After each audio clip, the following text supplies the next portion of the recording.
First off, I want to recognize State Senator Reggie Thomas, who's come out to join us. But let me tell you, aren't you just fired up and ready to go? I'll tell you, I got up this morning. You know, I've been talking to some of this group, and I tell you, I am ready.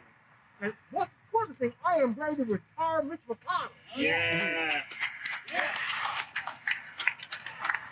36 years is long enough. And I want to tell you, Kentucky, that's right, Denise, Kentucky can do better. And folks, I tell you, we need a change. It is time for a change. It is time for ending the grass. Yes. I just want to echo what my good friend Aaron said. We've got a senator here who can rush through a justice for the Supreme Court, but can't do anything to help people who are hungry and starving and out of work here in our own state. That's right. He can put a justice on the court, but he can't put bread on our table. Just think about that. That's right. He can find time to do all of Trump's bidding, but he can't bid for our own health and our own protection on this virus. Nope. That's right. Mitch McConnell, and I want to report this. Mitch McConnell is as much responsible for these 20,000 to 30,000 deaths in America as Donald Trump. Mitch McConnell is Donald Trump's chief enabler. Yep. Yeah. And on Tuesday, we're going to see a major change here in this country. Yeah, we are. Yes. And Kentucky is going to lead the way. We're going to put Eddie McGrath in. Yep. Eddie McGrath, a patriot, a soldier, a pilot, someone who represents us, who's going to be a voice for us, as opposed to Mr. McConnell, a voice for the wealthy. Yep. So let's stay resolute. Yep. Let's stay strong. Yep. Let's stay firm. Yep. And on Tuesday, let's stay victorious. Thank you. And we'll turn it back over to you. You cannot believe how good it is for me to see you all. It just fills my heart. It is really, really amazing. So this is my last speech of the 2020 campaign season. And for me, that season started in July of 2019, when it was just Lynn and I driving around the Prius, and we ended up being Lynn and I driving around the Prius. But I'll tell you what I want to say, though. I want to say to everyone, and I know there's a couple of you here who supported my campaign, I am so incredibly proud that when the primary concluded in June, you gracefully accepted the results of the primary, and you immediately went to work to get Colonel McGrath elected to the United States Senate. And that shows an incredible deal of maturity, an incredible deal of character, and I'm more than proud. I cannot imagine to be associated with you, and thank you. All right. Woo! So I am optimistic, looking forward to Election Day.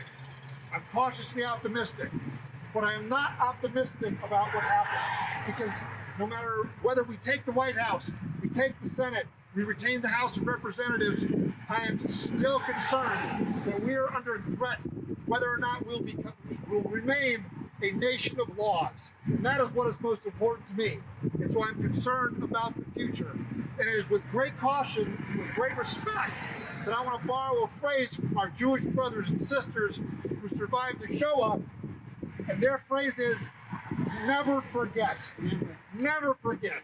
Because we cannot forget what had happened in the last 4 years, when the absurd and the violent, the things that were unthinkable when President Obama ran this country have become so normal they don't even make headlines anymore. So I want to use the phrase, never forget. We never forget the cretins that crawled out from under their rocks, the racists, the bigots, the people full of hate who came out from under their rocks when Donald Trump was elected. Me, as a person of privilege, I didn't see them on a day-to-day basis, but they were always there. And I'll tell you what, I see them now, and I will never forget. And I don't want you to forget either. I'll tell you what I also will never forget.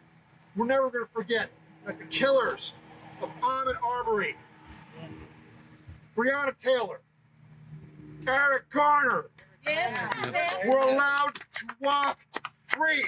And we can't forget the people who were killed, and we cannot forget the people in the system that enabled their killers to walk these streets today. Never forget.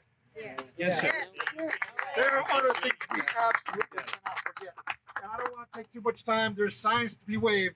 But most importantly, I want you never to forget that Mitch McConnell is the one who packed our judiciary, our federal bench, with judges with lifetime appointments, with people who are hostile to women, hostile to reproductive choice, Yes, sir. hostile to LGBTQ persons, hostile to labor, and hostile to immigrants. Okay? Yep. And this is his final screw you to America and democracy. But thank God on November 3rd, November 5th, it will be his last chance to say screw you to American democracy.